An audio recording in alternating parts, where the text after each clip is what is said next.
If you only remember one thing from this helpful little video, please remember this. Beware, Miss South Carolina. Thank you. Judge number 5, Amy Teagarden.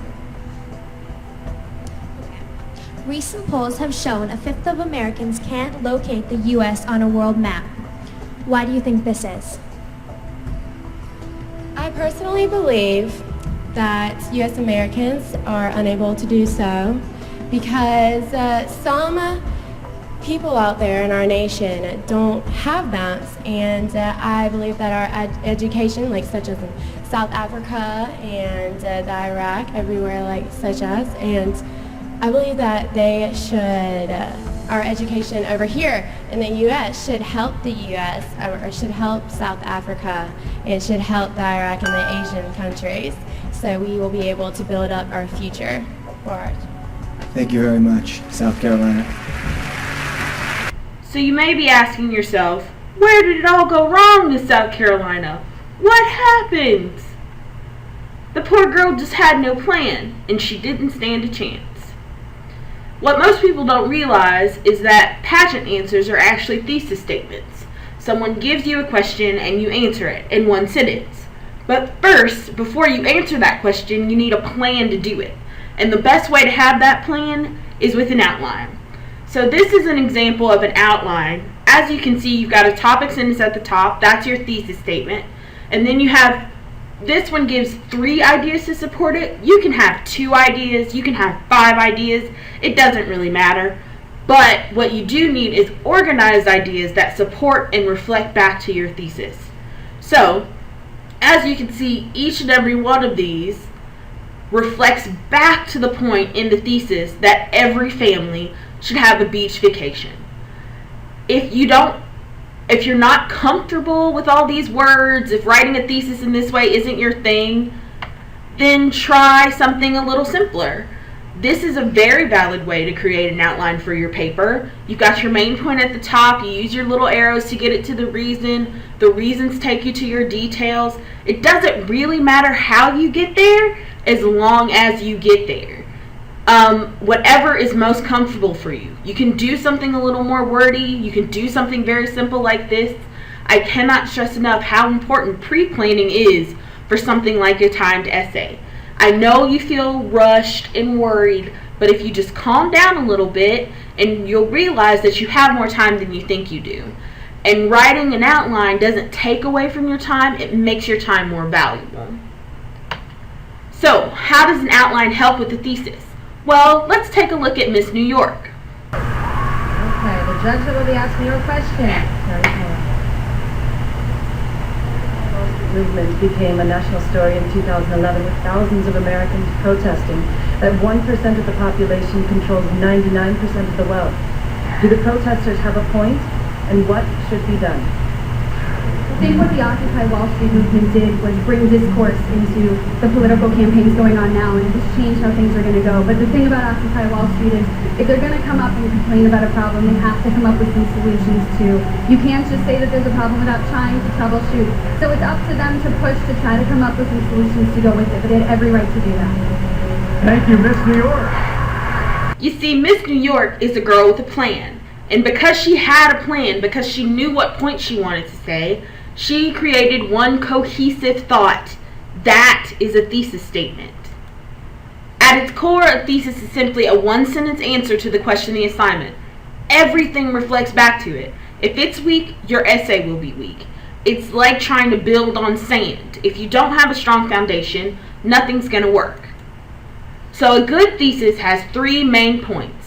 Point number 1, it relates to the question of the assignment. You use the language of the question in your thesis statement as an introduction. 2, it gives your opinion on the question of the assignment. I think this. 3, it gives the reasons why your opinion should be valid. Let's do one together. Let's say our topic is Andrew Jackson. Well, what do I have to say about Andrew Jackson? I think that Andrew Jackson did some pretty interesting things as a president. So this is my topic bubble. Presidency of Andrew Jackson. He was born poor, which I think is interesting. He democratized our country.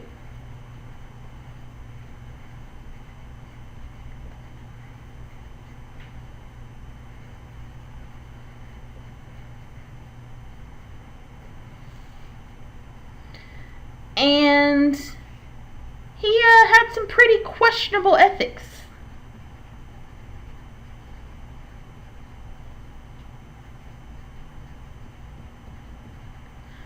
So I asked myself before I create my thesis, what connects these three things?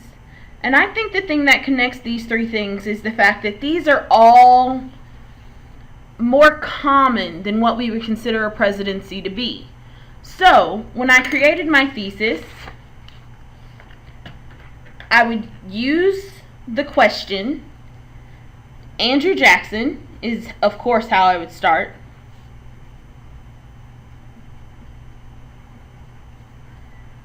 My opinion is that he revolutionized the presidency.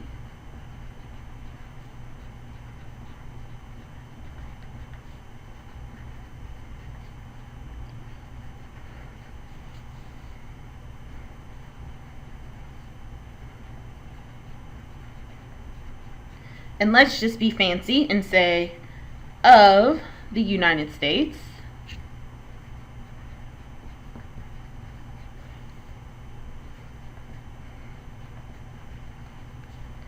And how did he do that? By breaking down the ivory tower, because I want to say he made it more common, of our founding fathers.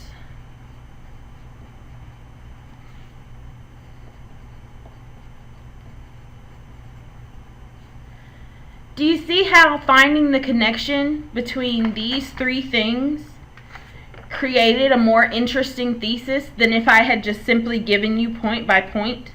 That's really, really important when you're doing college writing, to create a thesis that's nuanced. Do you also see how you could disagree with this? The best way to know if you've written a proper persuasive essay is to ask yourself, well, what's the opposite? Can I argue with it? If you can't argue with it, then it's not an argument. That's pretty much it. It doesn't have to be complicated. It can be really, really simple. And I really hope this has helped you. If you have any questions at all, bring yourself on into the Learning Center. Use the Learning Center online through Momentum, and we'll be happy to help you in any way we can. Thanks.